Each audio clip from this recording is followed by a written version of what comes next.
Ridge has always been in the middle, a residential median. People have put up signs at the Times, a block away from the traditional campaign ads, which also dot the spot. I care about my neighbors. I care about, the issue of homelessness, just kind of what we see on our streets. Stephanie Rothfuss acknowledged on her neighborhood stroll she's been paying attention to the district race in this election cycle. Being an elected official in Seattle is hard. I think people here are very well read and care about the issues. The Seattle City Council is made up of 9 seats. 4 incumbents are not running for re-election and giving up the position.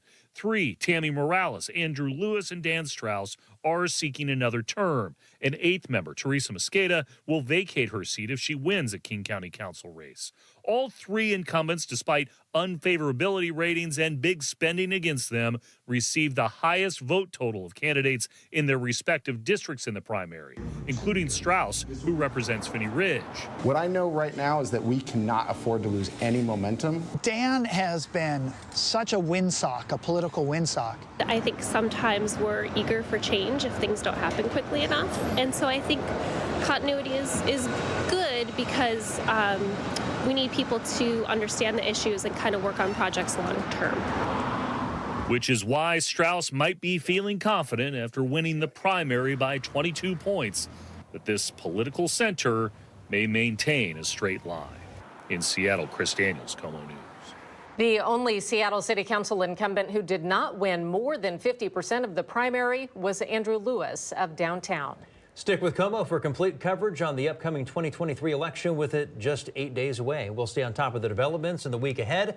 Then be sure to tune in next Tuesday for complete results, reaction, and analysis right here on KOMO TV and online at KOMOnews.com. Shootings, break-ins, and even how long it takes police to answer a 911 call, all part of a survey to measure public safety perceptions here in Seattle. The top crime concerns are being compiled by university researchers and will help shape how officers patrol the city's neighborhoods. KOMO's Joel Marino took a look at the findings from past surveys and what might be in store this year.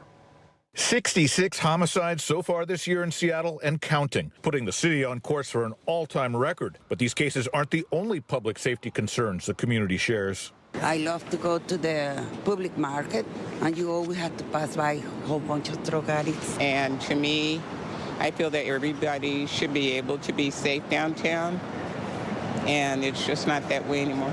Definitely hear some gunshots at night. Seattle University professor Jacqueline Helfgott and a team of researchers are working to compile these perceptions as part of the 9th annual Seattle Public Safety Survey. People's reality of crime is made up of their perceptions about crime and also incidents and statistics about crime. Violent crime only recently became a top 5 concern since the survey first started. Also rising up the list are issues surrounding homelessness. Lack of police, drug use, and homeless.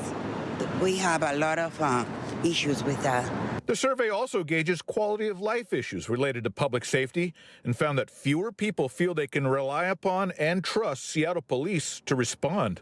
Most of the time they say they're on their way and they never come. The survey breaks Seattle into 58 different neighborhoods, and researchers say the data they collect from each of these areas helps Seattle police tailor their patrol responses when they drop the micro-community policing plans. Those plans have priorities and strategies that are driven by the findings in the survey. Joel Marino, KOMO News.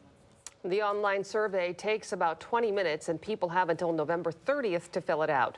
We put a link to it on our website, KOMOnews.com. SPD is starting a new policy. They tout it as a first of its kind in the country. This week, changes are now coming to when an officer can use a ruse statement, as it's called. KOMO's Mo Hyder joins us live at SPD headquarters with a look at what's different with this new rule. Mo?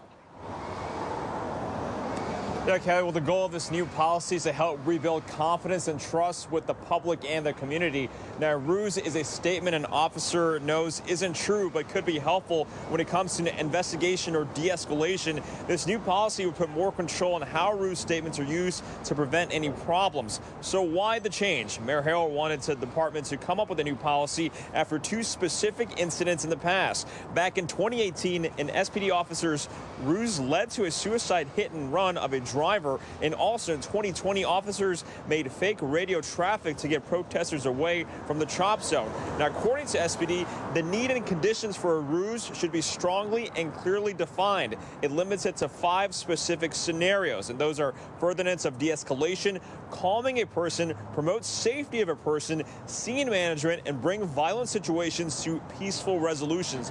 The department also says this policy will continue to be revised when new data comes out about it. Also, if a ruse statement is used, it must be documented in a report later on that same day. This new rule takes effect tomorrow. In Seattle, Mo Hyder, KOMO News.